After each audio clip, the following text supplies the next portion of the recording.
Good morning, Wareham. All right, ELA, we're back at it. We're doing nonfiction, right? We're doing Nature's Fury.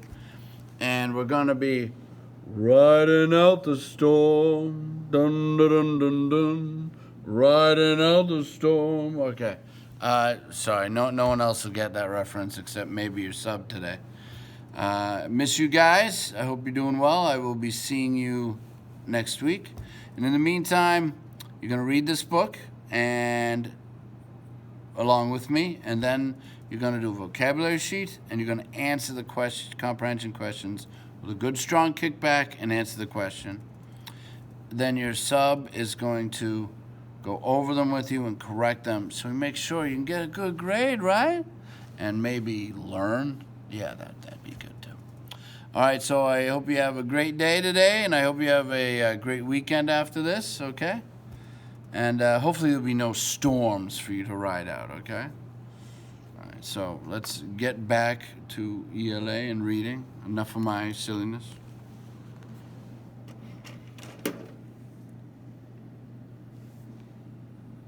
Riding out the storm. Dun, dun, dun, dun, dun.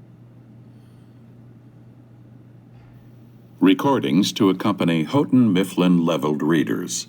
Copyright Houghton Mifflin Company. All rights reserved. Riding Out the Storm by Katherine Snyder. Illustrated by Karen Chandler. Strategy focus. Ray Lee is home alone, and a hurricane is on the way. Will she be able to ride out the storm? As you read, try to predict what will happen next. Where is Aunt Llewell? Ray Lee looked out the window. The sky was gray and ashy. It looked the color of the Gulf of Mexico waters. Ray Lee could see huge waves in the distance. It sure looked like a storm was coming. Ray Lee's parents had taped the windows last night. They hadn't thought the wooden shutters were needed, but the storm watch of last night had become a hurricane warning in the past 2 hours. People who lived in low-lying areas were heading for the shelters. That's just what Ray Lee was going to do, head for the shelter. She'd go the minute that Aunt Llewell came by. Mama had called from work around 10 and told Ray Lee, "I'll try to pick you up at noon. If I can't do it, Aunt Llewell will. She'll be by at 1 o'clock. We'll meet at the shelter. We have plenty of time. The storm won't really hit until later this afternoon." Well, Mama hadn't come at noon. It was nearly 1. Drops of rain splattered against the window, leaving spots the size of quarters. "Where are you, Aunt Llewell?" Ray Lee thought. "Chomper and I are waiting." Ray Lee suddenly froze. Where was that dog? Storms always upset Chomper. "Chomper," Ray Lee called. "Chomper, come here. Now!" There was no sign of the dog. Ray Lee walked through the house. She looked under beds and in closets. Then, glancing out the kitchen window, she saw Chomper by the fence. "Come back right now," Ray Lee yelled. Chomper wouldn't come. Ray Lee dashed out into the rain. Chomper darted around the corner. He disappeared into the next yard. Ray Lee fought through the wind, looking for her lost mutt. She finally spotted him under the neighbor's porch. It took Ray Lee nearly 20 minutes to get him out. At one point, Ray Lee thought she heard a car horn. But the wind made things sound strange, so she didn't think it was Aunt Llewell. Finally, she got Chomper to crawl close, and she grabbed his collar. Ray Lee dragged Chomper back into the house, just in time to see Aunt Llewell drive off. "No!" she screamed. She ran outside and waved at the car, but Aunt Llewell didn't see her. She must have thought I went with Mama, Ray Lee realized. Storm power. Ray Lee slammed the door behind her. "Bad dog," she yelled at Chomper. Then Ray Lee hugged him. I know, Rayleigh said gently. You were just scared. Saying the word scared sent a chill up Rayleigh's neck. What would she do now?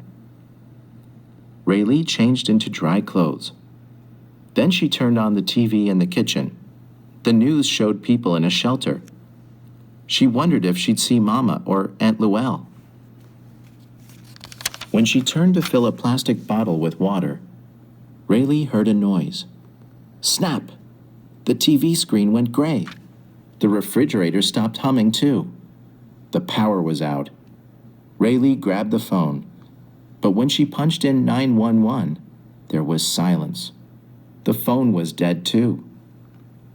The kitchen window streamed with water. Through it, Rayleigh could see trees bending in the wind. The storm was starting to get much worse. Well, Rayleigh decided, I'll just have to ride the storm out. That's what Aunt Luelle always said, ride the storm out. It meant making do until the storm was over, all by herself. Aunt Luelle never forgot riding out Hurricane Carla back in 1961. She said it was the scariest experience of her life.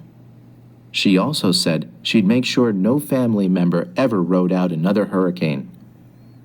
Why did Aunt Luelle just drive off and leave me to ride this storm out alone? Rayleigh thought. The wind shrieked like a wild animal. Water poured over the sides of the roof. Rayleigh sat on a chair in the living room. She had a flashlight and a bottle of water with her. Chomper lay at her feet. He lifted his head now and then to cry. The pictures shook on the walls. Water and wind. Rayleigh looked through the window. The street had turned into a river. The driveway was like a lake. Water was hitting the front door. Rayleigh walked away from the window. Suddenly, the wind blew it out with a boom. Chomper howled. Rayleigh grabbed his collar and led him into the bathroom. The bathroom was the safest place to be. Its pipes were fixed to the earth. Rayleigh sat under the sink and held Chomper. The wind whistled through the plumbing. Ooh, ooh. Then came the sound of the front door cracking apart. Water was pouring into the house.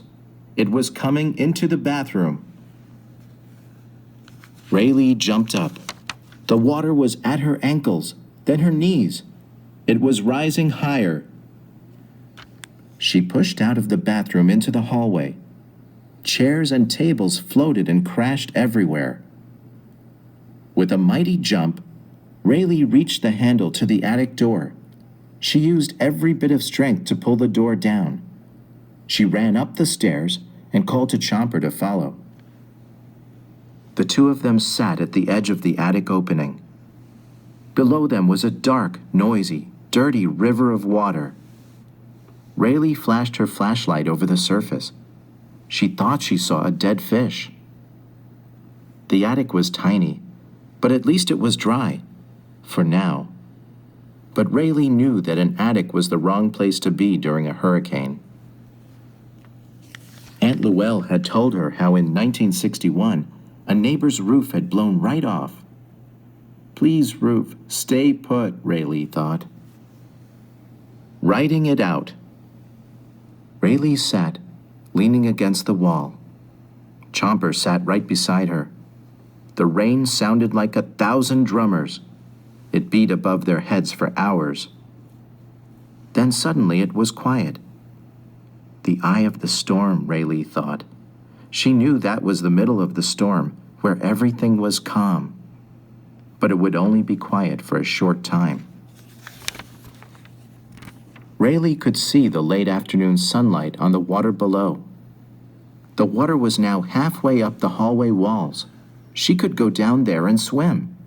But the water looked so dirty. There were probably snakes in it too. Rayleigh decided to stay where she was. Soon the quiet ended. The wind blew wildly against the roof again. Except for the flashlight's beam, everything was dark now.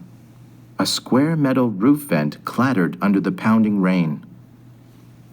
The roof shook harder, harder, and even harder.